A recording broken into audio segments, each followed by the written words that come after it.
We have a lot to get to. Joining us now, the author of The Deep State, Fox News contributor Jason Chaffetz, the author of The Russian Hoax, Fox News legal analyst Greg Jarrett, author of The Case Against the Democratic House Impeaching Trump, Harvard law professor Alan Dershowitz. Congressman Chaffetz, I'll begin with you. If this is the case, all of these other people that we know lied to Congress, and in the case of Hillary, they were subpoenaed, she did delete them, she did acid wash the hard drive, and she did bust up devices. Where's her pre-dawn rate? Where's the pre-dawn rate of everybody else I mentioned? Remember, Brian Pagliano was the IT specialist for Hillary Clinton. Twice I issued a duly issued subpoena. He refused to show up at Congress. Not only was there not a pre-dawn raid, they never arrested him, they never prosecuted, they never did anything about him. Instead, what you had was this FBI and the Department of Justice handing out immunity agreements so that they got the easiest treatment possible. At the same time, as you point out, there were emails and documents, classified information, so highly classified, even I, as the chairman of the Oversight Committee, could not see this information. It was out in the wind. It was told up to 300 people had this secure information in a non-classified setting. And the Department of Justice did nothing. It's the duplicity. It's the unbalance. It's that Lady Justice peeking under a blindfold and acting differently for the Democrats than they do on Republicans. That's so disgusting. Yeah. Greg, I want to get your thoughts on this. Well, Jason is absolutely right. And in fact, Uma Abedin and Cheryl Mills, two of Hillary Clinton's top aides, clearly made false and misleading statements to the FBI. And emails prove that those were false statements. And Jason, during a committee hearing, Intelligence Committee hearing, confronted James Comey about it. And Comey said, quote, well, there's always conflicting recollection of facts. This from the same guy who used no facts, no evidence, no probable cause to launch a dilating and improper and illegitimate investigation of Donald Trump. And now his longtime friend and ally, Robert Mueller, is pretty much doing the same. These are process crimes, but the indictment of Roger Stone only shows today that Mueller has failed to meet his mandate. No one has been charged with a crime for which Mueller was appointed. You know, Professor Dershowitz, you've talked about the criminalizing of political differences here. Every one of those people I mentioned and Greg just mentioned are guilty of the exact same thing that they charge Roger Stone with. If we're going to arrest one person, if we're going to say that's justice, where's equal justice? Where's equal application of our laws? No, I agree, and I think we shouldn't arrest any of them. We should let this be fought out in the political arena. Look, today's arrest is part of a long pattern by Mueller. He only arrests people for crimes that occurred either after he came into office, crimes that were stimulated essentially by the investigation, or crimes that occurred earlier but have nothing to do with Russia, tax evasion, bank fraud, taxi cab medallions, or one case where he indicts Russians who will never come into this country, a show indictment. Yeah, Russian intelligence agents. Of arresting somebody, right, and the idea of arresting somebody like Stone the way they arrested him is a civil libertarian nightmare. The ACLU should be up in arms. An hour later in court, the government conceded he was not a flight risk, he was not a danger, they accepted very low bail, and they let him leave. They should have called his lawyer and said, please show up at the federal courthouse tomorrow at 10 o'clock. He's been indicted. He'll be arraigned. That's the way white-collar criminals are treated. But what they want to do with him, with Stone, is to squeeze him the way they squeezed Flynn and the way they're squeezing Manafort. And it's Judge Ellis who said they're not interested in Manafort. They're interested in what Manafort can give them on Trump. They want to have him sing, and the fear is these people may also compose. We know some of them probably have already composed, made up stories. Now, Stone has said he won't do it. Of course, Michael Cohen said he wouldn't cooperate either, so we have to wait and see. Thank you all for being with us.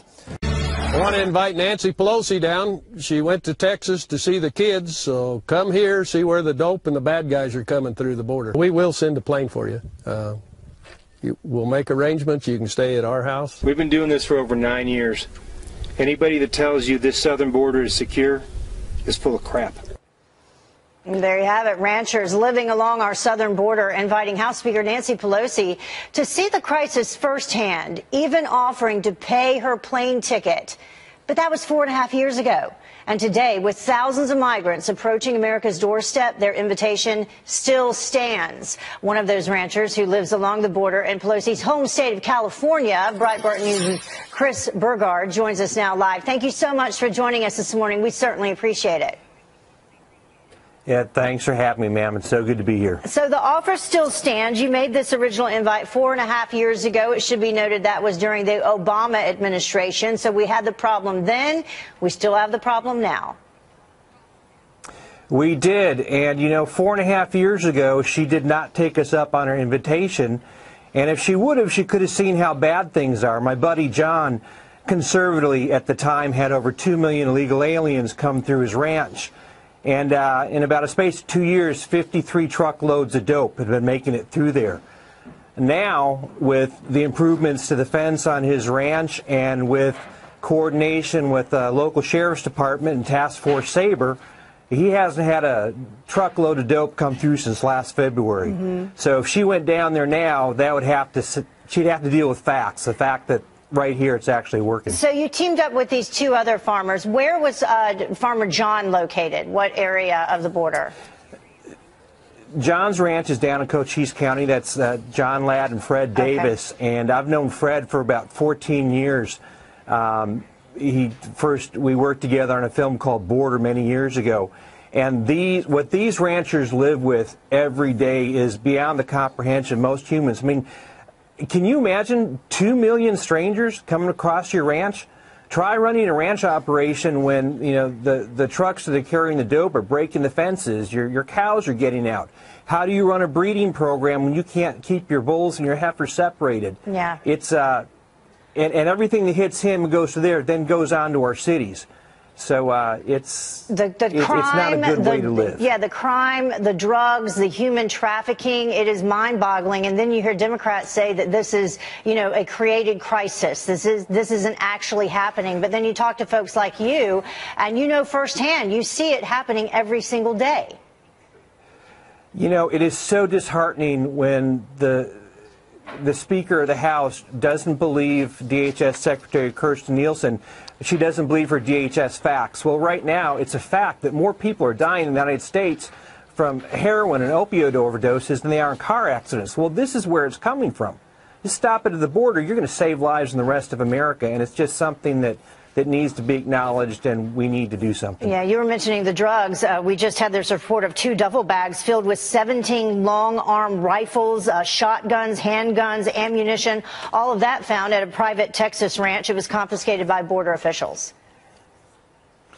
Yeah, that doesn't surprise me. I mean, anytime you have narcotics, large amounts of money and trafficking, there's violence, and, it's the violence that we're seeing has been just at levels that are unbelievable. And now with Raul Luna taking over the Zetas, who knows where this is going to go. So the offer still stands. So if Nancy Pelosi is watching this morning, it still stands for her to come down there and take a look at it firsthand. The offer still stands, and John says he'll even feed her, but she's going to have to eat meat because beef is what's for dinner. All right. Well, Chris, thank you so much for joining us this morning. We certainly do hope that she takes you up on her offer, though, because she needs to get down there and take a look at what's happening. Thank you. We do, too. Thanks, Chris. Good evening and welcome to Tucker Carlson Tonight. One of the great secrets of Washington, something we don't tell anybody outside the city, is that the only people who really benefit from the presidential primaries are the political consultants who work in them. The candidates themselves almost always finish the experience sadder, poorer, and humiliated. The public, meanwhile, hates the whole thing. They get to spend half a year tormented by the white noise of 30-second attack ads. Only the consultants really seem to enjoy themselves, and why wouldn't they? They walk away rich. For them, it's a great deal. So they've got every incentive to recruit new suckers to the game. Their latest mark is a billionaire called Howard Schultz. He's the former CEO of Starbucks. A pair of slick consultants somehow convinced Howard Schultz that he could be president.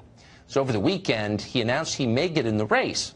Here's the twist. Schultz, who is an entirely conventional affluent liberal, said that he is not planning to run as a Democrat, but instead as an independent.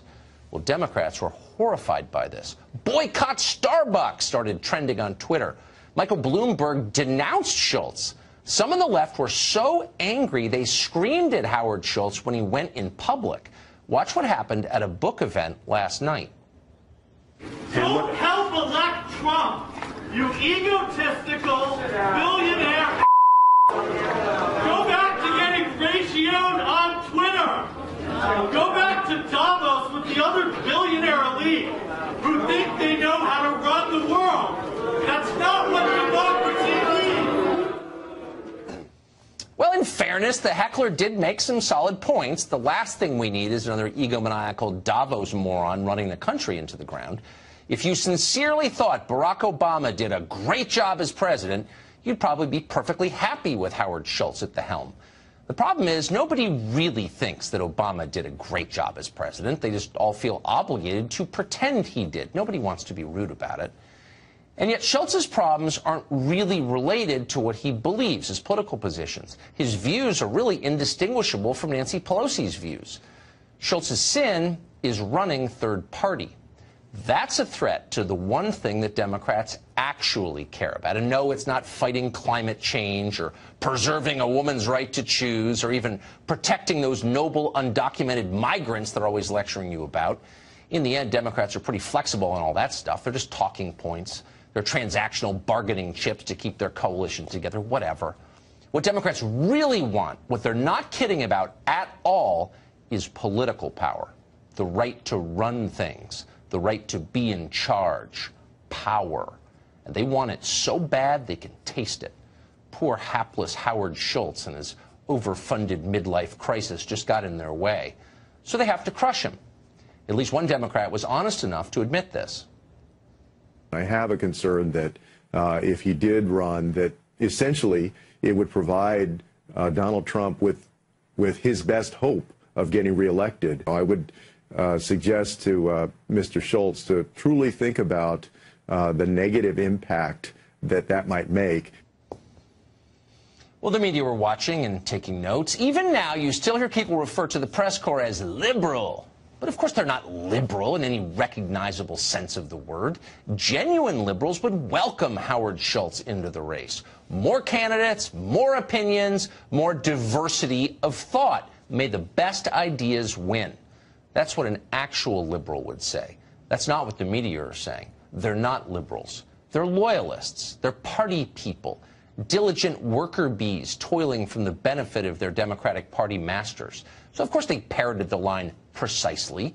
Michelle Goldberg of the New York Times, who embodies this, called Schultz's run reckless idiocy. She didn't even mention his views about anything. She doesn't care. It's irrelevant. The Daily Beast all but accused Howard Schultz of racism, because that often works as a line of attack. Quote, the Starbucks music store under Howard Schultz was painfully white, read a story today. Whatever it takes. And, of course, the dummies on TV news read their talking points faithfully. Watch.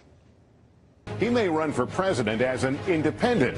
Democrats fearing he could help President Trump win re-election. Democrats are uneasy. He could take away votes that would go to the Democratic nominee. Democrats warn he could cost them the White House. Democrats fear that could be disastrous for whoever is the Democratic nominee. Democrats on the left are freaking out today about Howard Schultz trial ballooning this. Is that if he were to split the anti-Trump vote, that's a conceivable path up the middle for Donald Trump.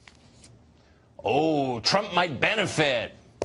Well, there's another way to look at the Democratic hysteria over Howard Schultz getting into the race, and Mark Cuban, of all people, summed it up pretty well today. Quote, if 21 months before an election you don't believe your candidate's platform is strong enough to win an election with independent candidates, you might want to rethink who you support. Yeah, you might want to do that. Maybe get some ideas that appeal to actual voters, something like that. The irony is that the very people who are the most upset about Howard Schultz entering the presidential race are the very same ones who've been yelling at you about how vital democracy is and how they're the defenders of democracy. And yet somehow 3 candidates on a single ballot is just way too many for them. You get the strong feeling they prefer to see just one candidate on the ballot. That way they'd win every time. Voters couldn't screw it up with their dumb opinions. We've seen all of this before many times. Ralph Nader went through it when he dared to run third party in 2000. Jill Stein experienced it when she ran in 2016 on the Green Party ticket. Remember that?